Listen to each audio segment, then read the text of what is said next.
Centro de Fe, Esperanza y Amor Cumbres. Una casa para todos. Por último, vamos el día de hoy a terminar unos mensajes que hemos estado hablando acerca de el valor y la importancia de abrazar, ¿verdad? La semana pasada estuvimos viendo algunas cualidades que nos decía que le pasa a las personas que comúnmente abrazan. Y hoy, hermanos, quiero recordarle, quiero instarle a que usted y yo seamos una iglesia que abraza, ¿verdad? Ahora, no me refiero solamente a abrazarnos entre nosotros o en caso a salir y hacer una dinámica para abrazar a aquellos que están pasando por adversidad, sino siempre y cuando tener la cualidad de abrazar a nuestra familia, de sentir el abrazo de Dios sobre todo, pero también en algún momento de saber que hemos sido llamados a ser testimonio del Señor, ¿verdad? Entonces estuvimos hablando la semana pasada acerca de esto, ¿verdad? De la importancia de abrazar a nuestra familia. Decíamos que el abrazo tiene un poder, o tiene un doble poder, un abrazo, ¿verdad? El abrazo puede hacer que dos corazones sean sanados con un abrazo, ¿verdad? Un abrazo puede significar una alianza también. Un abrazo decía por ahí, ¿verdad? Que hasta bajaba el estrés y la ansiedad. Un abrazo decía también los comentarios que les daba la semana pasada, que decía hasta la presión arterial se baja, ¿verdad? Cuando está elevada. Bueno, damos gracias a Dios por la semana que tuvimos ese mensaje. Y el día de hoy quiero que me acompañes a primera carta de Corintios, por favor. Primera a los Corintios, capítulo 16, versículo 15 en adelante. El apóstol Pablo, en esta cierre de la carta, habla de personajes que fueron importantes y que marcaron su vida como marcaron la iglesia de estos tiempos. Tal vez tú no lo sepas, pero el apóstol Pablo en sus cartas, comúnmente la mayor problemática que el apóstol Pablo trató en las cartas es la conducta de los hermanos. Ay, ay, ay. Tal vez dirás, ¿por qué? ¿Por qué no habló? Bueno, sí habló acerca de quién era el Señor, habló de la teología, habló quién es Dios y todas estas cosas. Pero cuando se refiere a primera carta a los Corintios, se refiere a corregir conductas que había dentro de la iglesia, ¿verdad? Ahora, este mensaje no es para hablar las conductas de esta iglesia. Alguna vez ya lo hemos dicho, ya lo hemos estudiado la iglesia de los Corintios. Lo que quiero mencionarles es cómo el apóstol Pablo hace referencia a hermanos fieles que le apoyaron dentro del ministerio, ¿verdad? Estamos en el 15, por favor. Amén. Si se escucha como muy agudo el micrófono, por favor. Amén, amén. Dice, hermanos, ya sabéis que la familia de Estéfanas es las primicias de Acaya y que ellos se han dedicado al servicio de los santos. ¿A qué se dedicaron, hermanos? Estamos ahí. Primera a los Corintios 15, 16, 15, muy bien, 16. Dice, os ruego que os sujetéis a personas como ellos y a todos los que ayudan y trabajan. Dice, me regocijo con la venida de Estéfanas, de Fortunato y de Acaico. Dice, pues ellos, ¿qué dice? ¿Qué quiere decir esto? Y dice, han suplido vuestra ausencia. Bueno, yo se lo digo en otras palabras, que esas personas son de bendición. Que esas personas le hacen pasar un buen rato al apóstol Pablo. Porque si usted sabe o ha escuchado, el apóstol Pablo escribió las cartas, o la mayoría de las cartas, cuando él estaba, ¿dónde? En la cárcel. Tenía un arraigo domiciliario, si lo puedo decir así, ¿verdad? Una cárcel que lo tenían ahí, y él estaba aquí escribiendo las cartas y recibía las visitas y él era confortado. Podemos decir que él era abrazado por estas personas. Dice, me regocijo con la venida de Estéfanas, de Fortunato y de Acaico, pues ellos han suplido vuestra ausencia. Dice, porque conforme mi espíritu y el vuestro, reconoced pues, ¿qué dice? A tales personas. Dice, las iglesias de Asia os saludan, Aquila y Priscila. Dice, con la iglesia que está en casa os saludan mucho en el Señor. Vamos a leer hasta el 24. Dice: os saludan todos los hermanos, saludos los unos a los otros con ósculo santo. Dice: yo, Pablo, os escribo esta salutación de mi propia mano. Dice: el que no amare al Señor Jesucristo, ¿qué dice? Leía por ahí, dice: el que no ame al Señor en lo más mínimo, dice una expresión, es anatema o pecado, ¿verdad? Dice: el Señor viene. 23, la gracia del Señor Jesucristo esté con vosotros. Dice: y mi amor en Cristo Jesús esté con todos vosotros. El versículo número 16, por favor. Bueno, del 15 y 16, ponme el 15, por favor. Dice: hermanos, ya sabéis que la familia de Estefanas, dice, es las primicias de Acaya. ¿Qué quiere decir? Como él los alcanzó o él los ganó para Cristo. Dice: y que ellos se han dedicado, ¿qué? Al servicio de los santos. 16, os ruego que os sujetéis, ¿verdad?, a personas como ellos, dice, y a todos los que, ¿qué?, ayudan y trabajan. Como te decía, el apóstol Pablo enfrenta sin número de problemas dentro de la iglesia, ¿verdad? Y uno de los problemas que el apóstol Pablo está tratando entre los miembros de la iglesia es que había conductas incorrectas dentro de la iglesia. Si bien en los miércoles estudiamos las cartas del apóstol Pablo, Efesios, Filipenses, Colosenses, ¿verdad?, nos dimos cuenta que en su mayoría también eran problemas de ¿qué? Problemas doctrinales o problemas de conducta. Por decir, venía alguien con una idea y la quería imponer. Y el apóstol Pablo le decía a Timoteo, a Tito, a Filemón, ¿verdad? Decía: no los dejen, ¿verdad? Que el evangelio y la iglesia sea limpia, esté pura. Pero también en los Corintios nos damos cuenta que había gente que tenía problemas de conducta. Y si hablamos problemas de conducta, hablamos problemas de carácter. Ahora, si hablamos de conducta y hablamos de carácter, hablamos de personalidad. Y si hablamos de personalidad, hablamos de cosas que no han sido entregadas al Señor, de cosas que no nos muestran que esa persona o esas personas han nacido de nuevo. Yo te decía, si te cuesta abrazar, no has nacido de nuevo. Si te cuesta que te abracen, tampoco has nacido de nuevo. ¿Ah? No, es que no me gusta que me toquen, soy como, no, ya ve que están el autismo y de repente, no, que no me toquen, no, eso es otra cosa. ¿Sí? Hay personas que en su corazón, por lo que han vivido, por lo que han pasado, no les gusta ni abrazar ni que los abracen, ¿verdad? Yo les decía, la pregunta la semana pasada: ¿cuántos de ustedes, verdad, abrazarían a un desconocido? Yo ya sé la respuesta y es nadie, ¿verdad? ¿Sí? Pero les decía, ¿cuántos de ustedes abrazarían a alguien que ha perdido a su hijo?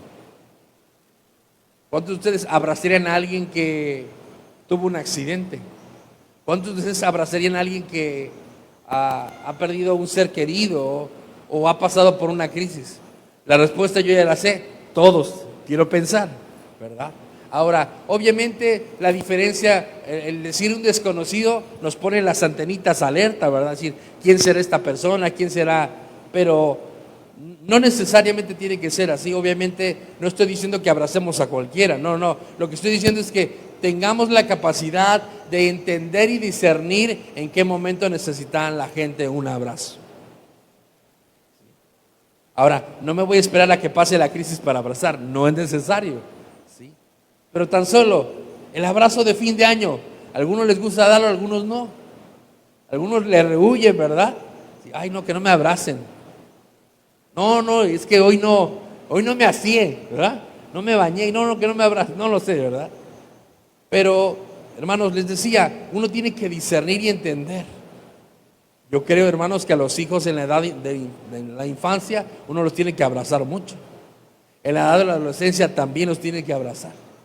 Para que en un futuro se entienda que el amor genuino no hace nada indebido, ¿verdad?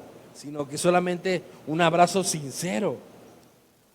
Nos damos cuenta, hermanos, que decía, el mayor problema que el apóstol Pablo atacó en las iglesias es la falta de amor entre ellos. Ahora, me llama la atención que el apóstol Pablo, siendo una persona, si lo puedo decir así, de un carácter colérico, o alguien determinado, alguien fuerte, alguien líder nato, les hablaba con amor. Al caso a los filipenses o a los colosenses, ¿verdad? Les habla y les dice a los filipenses: doy gracias a Dios por ustedes, ¿verdad? Siempre que me acuerdo de ustedes, oro. Dice, en verdad, oh filipenses, los amo.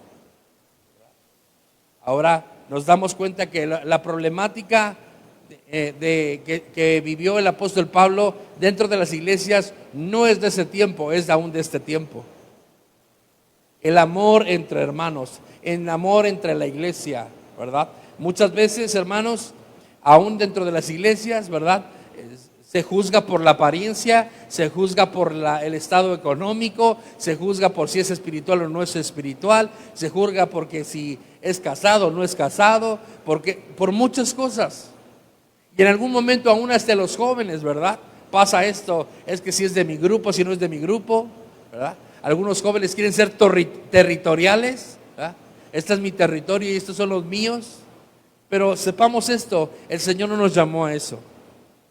El Señor nos llamó a ser uno como iglesia. El Señor nos llamó a amarnos los unos a los otros. ¿Sabe que en la Biblia están los 10 mandamientos? ¿Cuántos saben que están los 10 mandamientos? El decálogo, ¿verdad? Pero ¿sabe usted que hay mandamientos recíprocos? En verdad, la Biblia nos enseña que tiene mandamientos recíprocos. ¿Qué quiere decir? Que son mutuos, ¿verdad? ¿Sí? Que os améis los unos a los otros, un mandamiento. Que esperéis los unos a los otros. ¿Cuánto les gusta comer antes de que llegue la gente? A veces decimos, hay que esperar, vamos, el hermano fue al baño, espérense. Y a otros ya quieren devorar el plato, ¿verdad? Aún hasta en eso nos dice la verdad. Yo sé que es aplicable a muchas cosas, ¿verdad? Pero recuerdo tiempo atrás, el líder que teníamos de adolescentes o de jóvenes en una iglesia, nos daba esa lista y él estaba ahí, duro y dale, jóvenes, mandamientos recíprocos, mandamientos recíprocos, mandamientos recíprocos. Como un mandamiento o una expresión que hemos escuchado en la Biblia. ¿Llorad con qué? Llorad. Llorad. ¿Con qué? Con los que lloran. Gozad. Y él dice, ¿y no se podría al revés? ¿Gozad cuando lloran? No, porque ¿sabes cómo se llama eso? La Biblia también lo llama, se llama escarnecer, escarnio. El escarnio es burlarte de la condición o de la situación que está viviendo otra persona, que obviamente puede ser trágica. Y aquí en México somos número 1 en memes. ¿Sí sabía eso? En el contenido que hacen las páginas, México es el número 1. Si se muere, nos reímos. Si se cae, nos reímos. Si se pega, nos reímos. Entonces,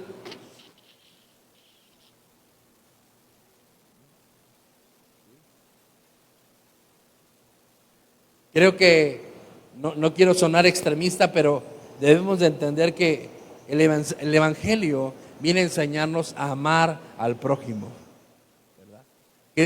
¿Cómo Jesús resumió la ley y los profetas? Amarás al Señor tu Dios ¿con qué? Con todo tu corazón, con toda tu alma y con todas tus fuerzas. ¿Y qué más? Y a tu próximo, no, a tu prójimo como a ti mismo. No nada más al que se te para enfrente, no, a todos. ¿Habrá personas difíciles de amar? Pues sí, tal vez lo haya, pero eso no quiere decir que no puedas respetarlos y amarlos como la creación de Dios que son. El Señor no te dice, con todo sea amigo, no te dice eso, dice, el que quiera amigos, muéstrese un amigo.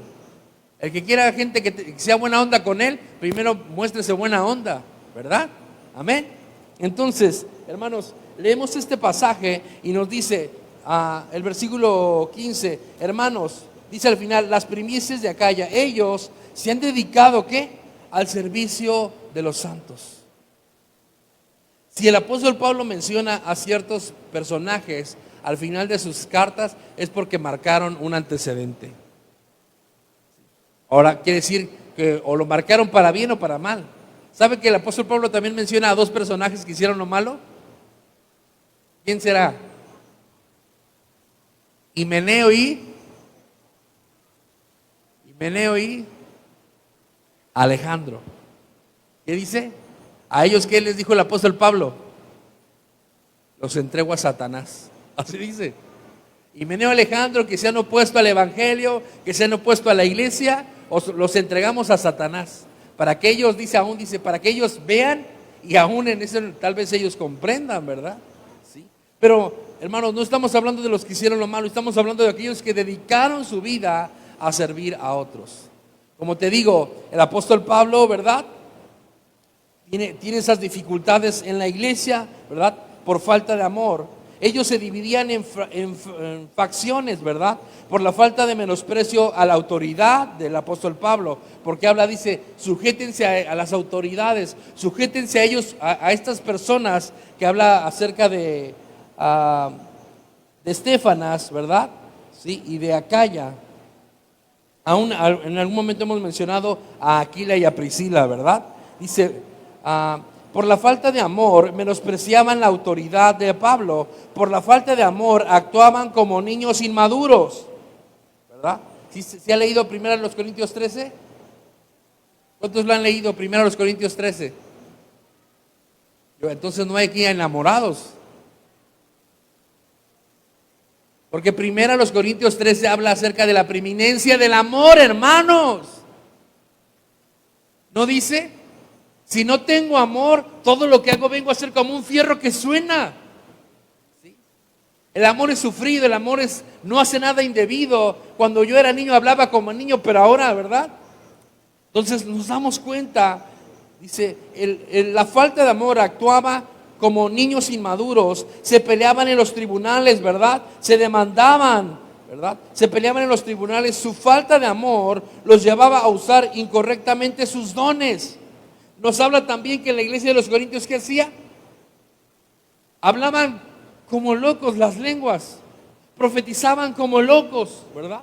Sí. La cena del Señor no era un acto solemne de un memorial, ¿era qué? Era una borrachera. ¿Sí? Y ir a comerme la comida de otros. Espero que en los convivios tú seas de los que traen, no de los que lleven. Porque hay algunos que dicen, amén, voy a llevar mi topper. ¿Cuántos saben que me voy a traer el lonche? Aleluya. Pero no, hermanos, en el Señor tenemos que ser de los que lleven, no de los que traigan, ¿verdad? O más bien de los que traigan, no de los que lleven, ¿verdad? Ya lo dije al revés, ¿verdad? Amén. Dice, usaban incorrectamente sus dones, los llevaban a usar de forma incorrecta su libertad cristiana, menospreciaban al hombre débil de la fe. Sabe que el apóstol Pablo dice, ¿verdad? También en sus escritos, dice que aquellos que vean que un hombre o un hermano en la fe ha caído, ¿qué dice? Ustedes que sois espirituales, ¿qué dice? Restáurenle. La iglesia, nuestra iglesia, en algún momento hemos puesto algunas frases como eslogan, debemos de buscar ser una iglesia que restaura.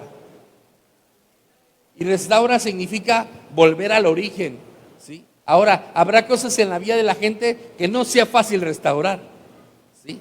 Pero tienen que dar pasos de fe, ¿sí?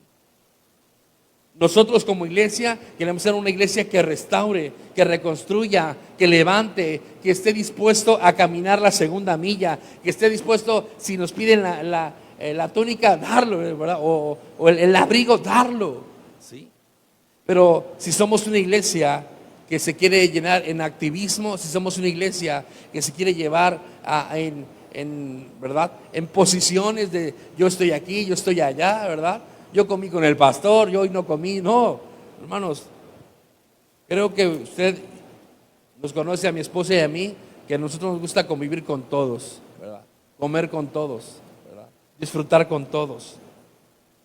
Pero nos damos cuenta, hermanos, que necesitamos enseñar a la iglesia a abrazar.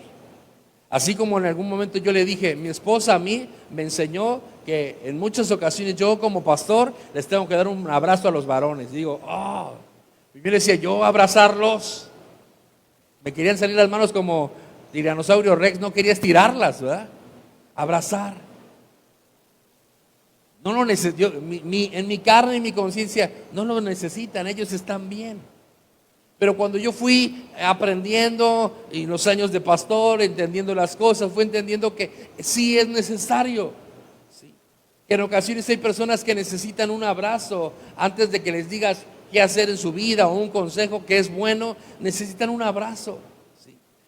Decíamos la semana pasada, un abrazo renueva las fuerzas en una persona. ¿Sí? Por eso yo hoy quiero decirle que necesitamos ser una iglesia que abraza. ¿Sí?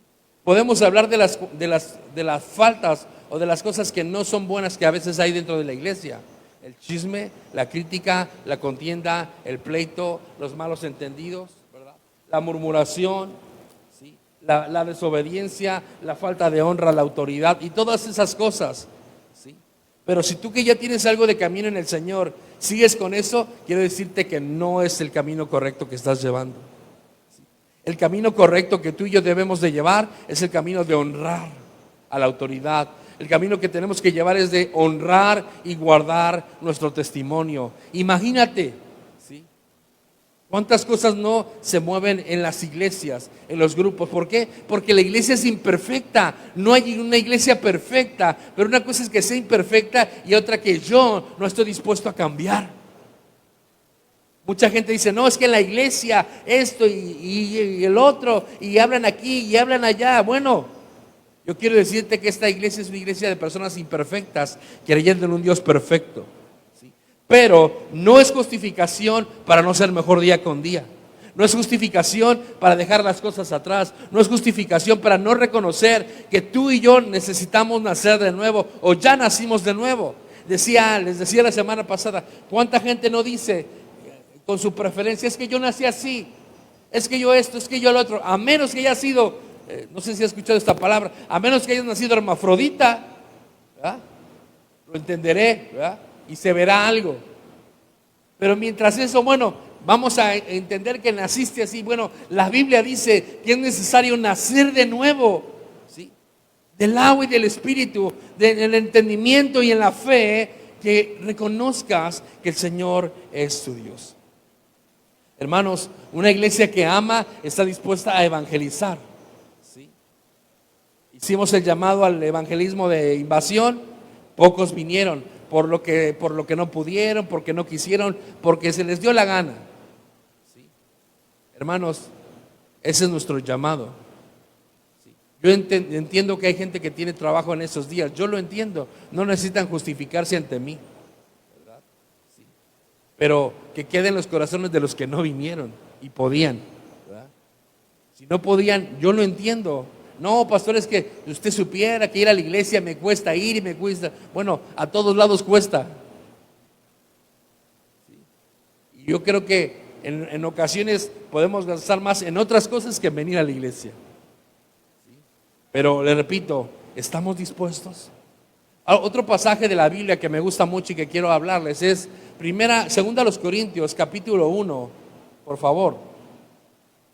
Del 3 al 7, primero a los Corintios, vamos a terminar.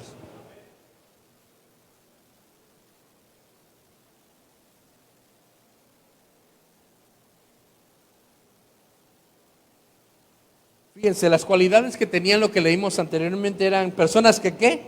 Dedicadas al servicio de los santos y,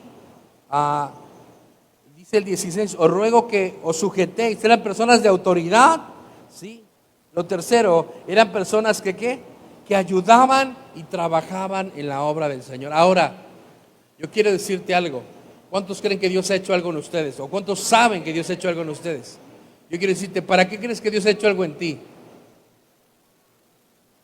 ¿Para qué crees que Dios te ha mostrado su amor? ¿Para qué crees que Dios te ha mostrado su misericordia? ¿Para qué crees que Dios te ha mostrado su bondad? ¿Para qué crees que Dios te ha mostrado su sanidad? ¿Para qué? Para que la vayas y la des a conocer a otros. Estamos ahí en primera de Corintios 3 al 7, dice,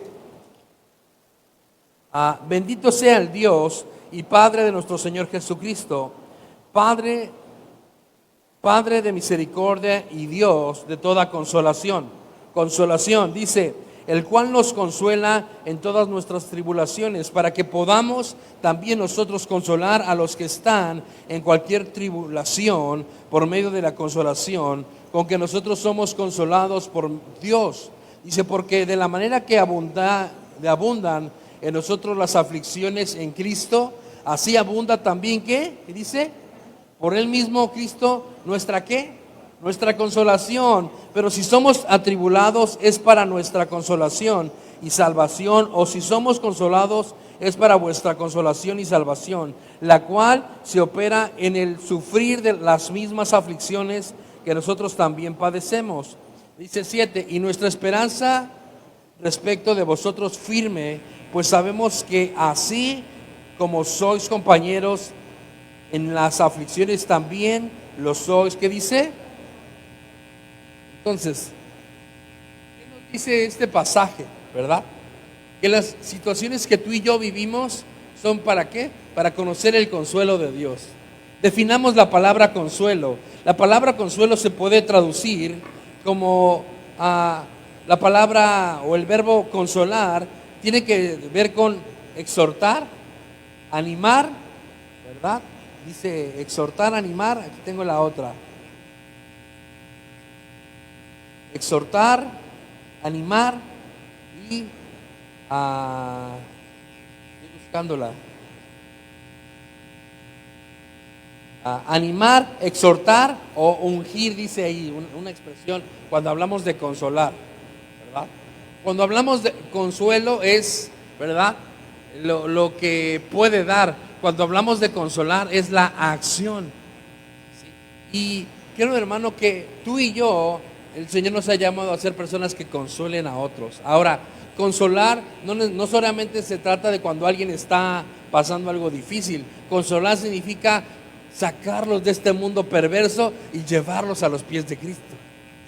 No necesita pasar una tragedia para yo irlo a consolar. Simplemente el vivir una vida llena de afanes, vivir una vida llena de problemas, puedo ir yo como alguien que el Señor ha amado y lo ha salvado y lo ha buscado, y puedo ir y consolar a otros. Imagínate que la palabra consolar no solamente es decir, ay, pobrecito. No, consolar es ¿qué? Es dar ánimo. La palabra consolar, o como la palabra exhortar, ¿sabes qué significa la palabra exhortar? Levanten su mano. ¿Cuántos creen que exhortar es similar a un regaño o hacerle ver a las personas que están mal? Exhortar. Pueden bajarla. Yo quiero decirles que están equivocados. La palabra exhortar se traduce como llamar al camino con amor. Lo vuelvo a decir, llamar al camino con amor. Bueno, cuando decimos una exhortación sin amor, ahí sí es un regaño, ¿verdad? Una jalada de oreja. Pero cuando decimos vamos a exhortar a alguien es, mira, el camino que estás llevando no es el correcto. El Señor dice en su palabra que Él te ha amado tanto que ha dado su Hijo en la cruz por ti. Y que si tú hoy le confiesas como tu único y suficiente Salvador, Él puede sacarte de la condenación eterna y pasarte de muerte a vida. Eso es exhortación. Exhortación no es condenación.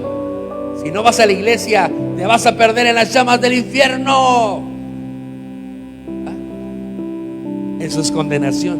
¿Sí? Y el que condena es el pecado y esas son las tinieblas. Dios no condena. O la condena que tiene reservada el Señor es para Satanás, ¿verdad? Sí. Entonces, hermanos, tenemos que levantarnos como una iglesia que ama. Recuerdo uno de los pastores de aquí de los centros de fe dice él en Navidad. Navidad significa Navidad.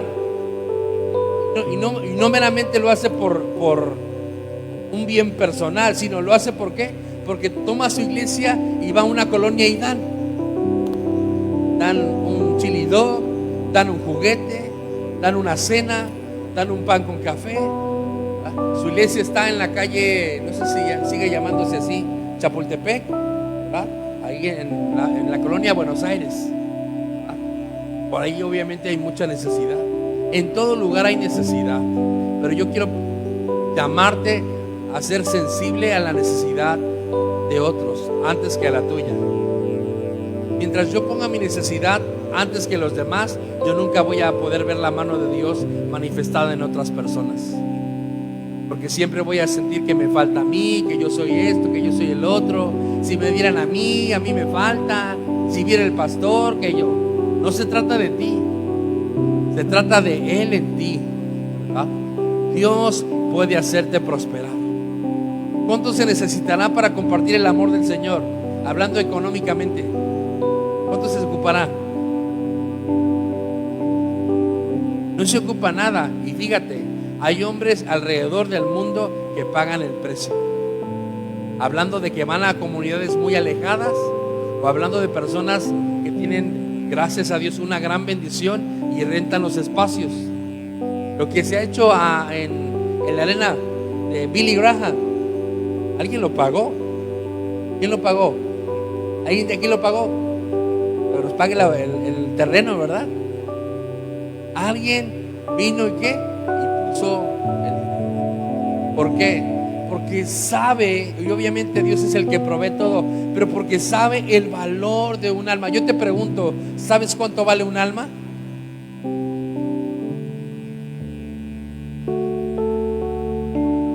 ¿El valor de un alma es calculable? ¿El valor de tu alma es calculable? Porque el enemigo quiere ponerle un precio. El enemigo le quiere poner una puerta falsa. El enemigo te quiere hacer caer y decir: mira, por acá se va más fácil, por acá se llega más rápido. ¿Cuánto le gustan los atajos cuando van? No vaya a ser que ese atajo nos lleve al infierno. Por eso, iglesia, seamos gente que sabe amar.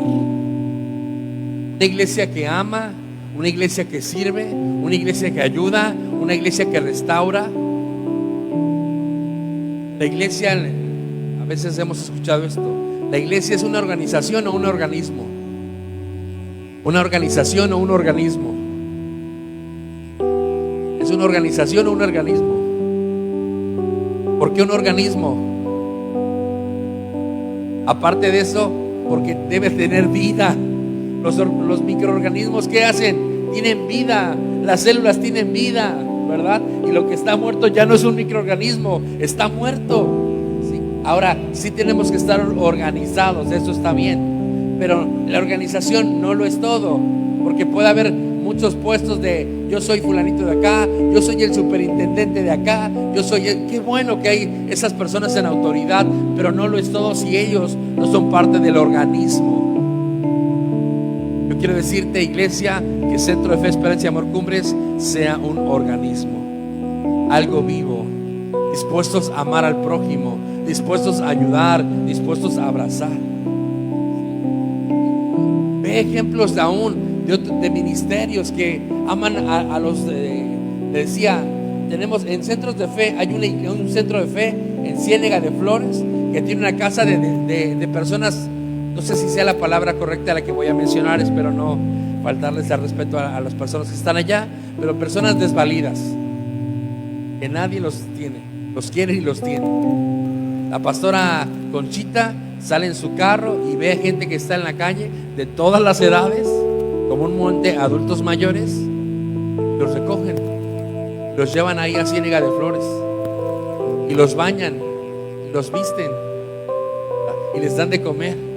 Y algunos no están muy cuerdos, y algunos están enfermos, y algunos aún ahí han partido con el Señor, pero los han dignificado por algún momento, por algún tiempo.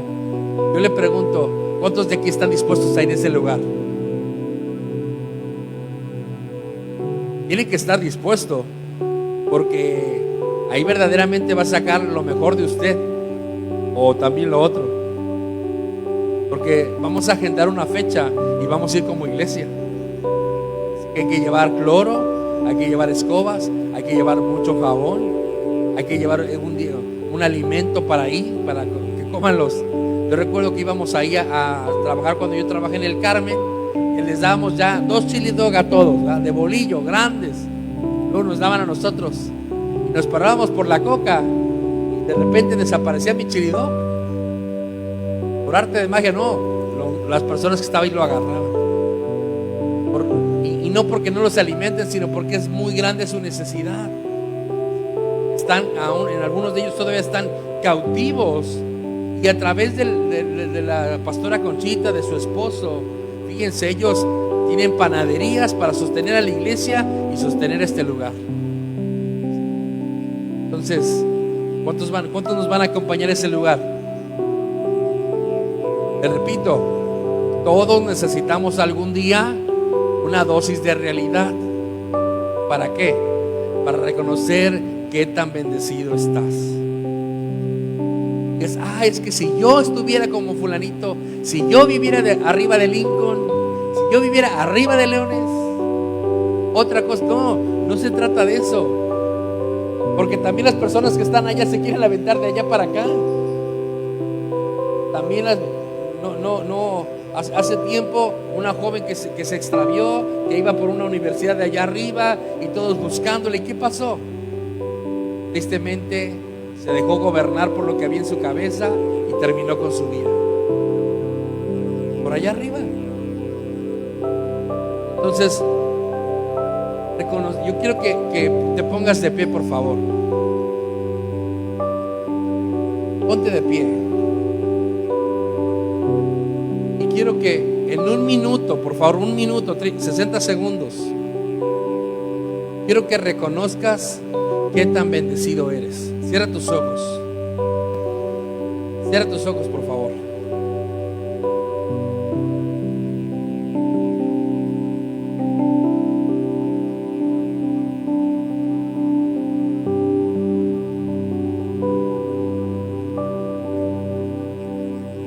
Cierra un momento tus ojos.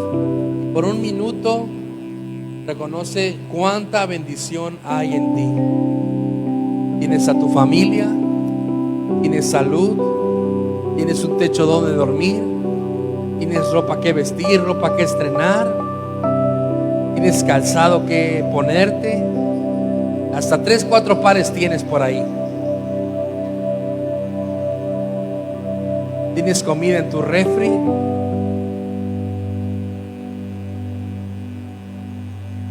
Hasta internet tienes en tu refri. Hasta internet tienes en tu casa, no en el refri, en tu casa. Tienes a tu familia, a tu esposo, a tu esposa, a tus hijos. Tienes tu trabajo. Aún el adulto mayor tiene el apoyo del gobierno o un trabajo que tenga. Dile al Señor, gracias, Dios. Vamos, dile al Señor, gracias por tu misericordia y por tu